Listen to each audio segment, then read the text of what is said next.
सीतापुर शहर में सरोज नाम की एक गरीब विधवा अपने 2 बच्चों मोहन और मंजू के साथ रहती थी। वो दिहाड़ी मजदूरी का काम करती थी। घर के नाम पर रहने के लिए उसने 200 रुपए किराए का एक छोटा सा कमरा ले रखा था, जहां वो 2 साल पहले ही रहने आई थी। एक दिन जब सरोज मजदूरी के लिए जाने लगी, बच्चों मैंने रोटी बनाकर रख दी है, तुम दोनों खा लेना, मुझे आने में शाम हो जाएगी। माँ, हम इतने छोटे से कमरे में क्यों रहते हैं? लोगों के घर तो बहुत बड़े होते हैं। वो सामने कितनी ऊंची ऊंची बिल्डिंग है और कितने बड़े बड़े घर भी। हाँ माँ, रात में बहुत गर्मी लगती है और मच्छर भी काटते हैं। माँ, ये पंखा ठीक करवा कर भी हल्का चलता है। मेरे बच्चों, बस मुझे किसी दिन ज्यादा मजदूरी का काम मिल जाए, मैं नया पंखा खरीद लाऊंगी। अब ठीक है? सरोज बच्चों को दिलासा देकर मजदूरी के काम पर चली जाती है, पर इतनी मजदूरी कौन देता जिससे वो नया पंखा खरीद सके। बेचारी सरोज इसी तरह दोनों बच्चों को रोजाना समझा बुझा देती थी। एक दिन, पता नहीं पंखा मैं कब तक खरीद पाऊंगी। चूल्हे पर रोटी बनाते समय गर्मी और घुटन बहुत हो जाती है। क्यों ना ये चूल्हे के ऊपर की खिड़की खोल दूं तो धुआं बाहर चला जाएगा। सरोज सफाई में लग जाती है। जहां पर वो चूल्हा जलाती थी उसी के ऊपर एक खिड़की पर बहुत ही पुरानी तस्वीर टंगी थी। वो उसे साफ करने लगती है। तभी मंजू कहती है, माँ, ये फोटो कितनी पुरानी और मैली है, इसे फेंक दो। ये खिड़की के ऊपर टांगने से हवा भी नहीं आती। लाओ माँ, मैं इस फोटो को कूड़े में फेंक आता हूँ। नहीं नहीं बच्चों, ये फोटो तुम्हारी दादी ने मरते वक्त मुझे दी थी और कहा था इसे कभी मत फेंकना, इसलिए ये बहुत सालों से मेरे पास है। लाओ, मैं इसे दीवार पर टांग देती हूँ। पुरानी चित्रकारी वाली फोटो जो धूल मिट्टी में कई वर्षों में थोड़ी खराब हो गई थी, पर अपनी सास की कही बात सरोज को याद थी, इसलिए उसने वो फोटो कभी नहीं फेंकी। एक शाम उस कमरे का मालिक सरोज के पास आता है। कहाँ हो सरोज? ए लड़के, तेरी माँ कहाँ है? नमस्ते सेठ जी, मैं बस 1-2 दिन में आपके पास आ ही रही थी। मुझे सब पता है सरोज, जब तक 2-4 चक्कर ना लगा लो तुम भला किराया कहाँ देने वाली हो? कमरे का 6 महीने का किराया हो गया है, ऊपर से ब्याज अलग लूंगा। और एक बात, मैंने अपने सभी किराए पर दिए कमरों का किराया बढ़ा दिया है, तो इसका भी बढ़ेगा। अगले महीने से सीधा डबल किराया, पूरे 400 रुपए लूंगा। इस कमरे में रहना है तो समय पर किराया देना होगा, समझी? सेठ जी, आप तो जानते ही हो मेरे पति के चले जाने के बाद मैं मजदूरी का काम करती हूँ और आजकल मजदूरी के भी 200-500 रुपए मिल पाते हैं। कुछ तो दया कीजिए सेठ जी, इतने सारे रुपए एक साथ मैं कैसे दे पाऊंगी? बच्चों के लिए भी 2 वक्त की रोटी जुटानी होती है सेठ जी। अरे तो मैं क्या करूं? कोई जिए या मरे, मुझे उससे क्या? मेरा भी तो अपना काम है। ऐसे लोगों पर दया करने लगा तो वो दिन दूर नहीं जब मैं खुद ही सड़क पर आ जाऊंगा।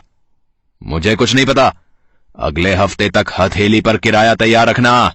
सरोज रोने लगती है, पर सेठ रामभजन का शायद अपने नाम जैसा दिल नहीं था।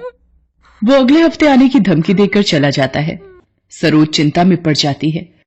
पत्थर ढोकर मजदूरी करके भी वो इतने पैसे नहीं जुटा पाती। शाम के वक्त वो मायूस वापस लौटती है। ये तो सिर्फ 200 रुपए ही हुए हैं, अभी और पैसे इतनी जल्दी कैसे इकट्ठा होंगे?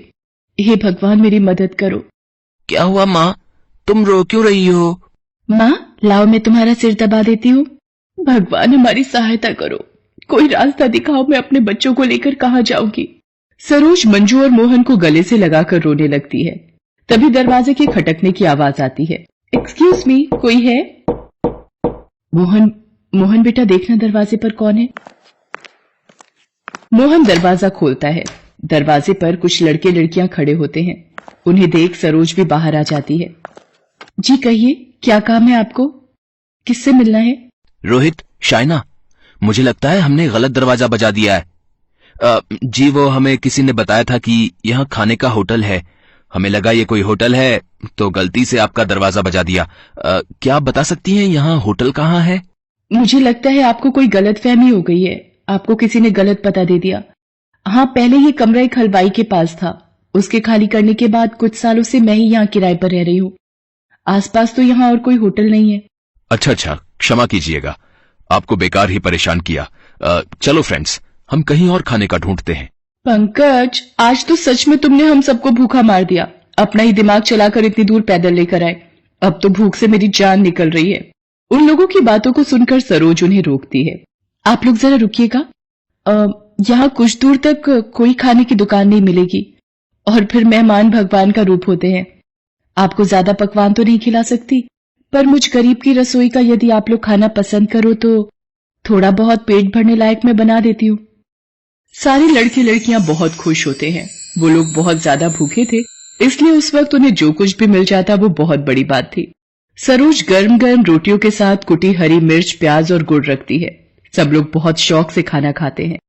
कुछ देर बाद शाइना सरोज से कहती है, आप चूल्हे पर खाना बनाती है ना? क्या मैं चूल्हा देख सकती हूँ? हाँ हाँ, क्यों नहीं, आओ मैं दिखाती हूँ। अच्छा, ये चूल्हा है जिस पर आप रोटी बनाते हो? दीदी, आपके घर में चूल्हा नहीं होता?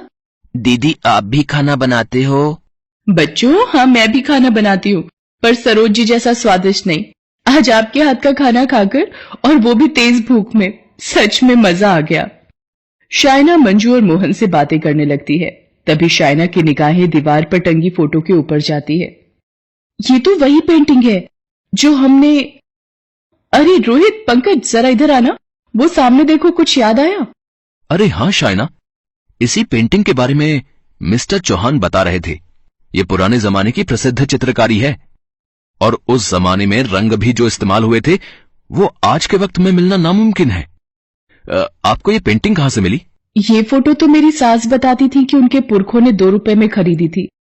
आपको पता भी है आपके पास कितनी कीमती चीज है? आज के वक्त में ये पेंटिंग हजारों या लाखों की नहीं बल्कि करोड़ों रुपए की है। ये सुनकर सरोज के होश उड़ जाते हैं। उसने तो कभी उस फोटो की देखभाल ही नहीं की थी। शाइना अपने ऑफिस में फोन मिलाती है और अगले दिन दोबारा आने का वादा करके वो लोग चले जाते हैं। अगले दिन, सरोज जी, ये हमारे बॉस है मिस्टर चौहान। सर, वो रही पेंटिंग जिसकी तलाश कंपनी को कब से थी। हाँ सचमुच, ये वही डिजाइन है। सरोज जी, हम ये पेंटिंग आपसे खरीदना चाहते हैं। हम आपको इसके आज के प्राइस के हिसाब से 2 करोड़ रुपए देंगे। ये पेंटिंग हमारी आने वाली एग्जीबिशन में लगाई जाएगी। सरोज की तो मानो खुशी का ठिकाना ही नहीं रहा। 2 करोड़ रुपए सुनकर उस बेचारी गरीब लाचार मजदूर के तो मानो वारे न्यारे हो गए थे। उसे अपनी आंखों पर विश्वास नहीं हो रहा था। आज सच में विश्वास हो गया कि बड़े बुजुर्गों के आशीर्वाद में बहुत ताकत होती है। हमें उनकी कही बातों को सदैव मानना चाहिए। सरोज को याद आता है कि उसकी सास ने यह पेंटिंग देते वक्त यही कहा था कि इस फोटो को संभाल कर रखना। ये पुरखों की खरीदी वस्तु है जो आगे भविष्य में जरूर काम आएगी। शायद उस जमाने के 2 रुपए आज के 2 करोड़ रुपए बन गए थे। सरोज राम भजन को कमरे का किराया देकर वहां से दूर रहने चली जाती है, और उन रुपयों से अपने बच्चों की जिंदगी संवारने में उसे बहुत बड़ी मदद मिल जाती है। Thanks for watching.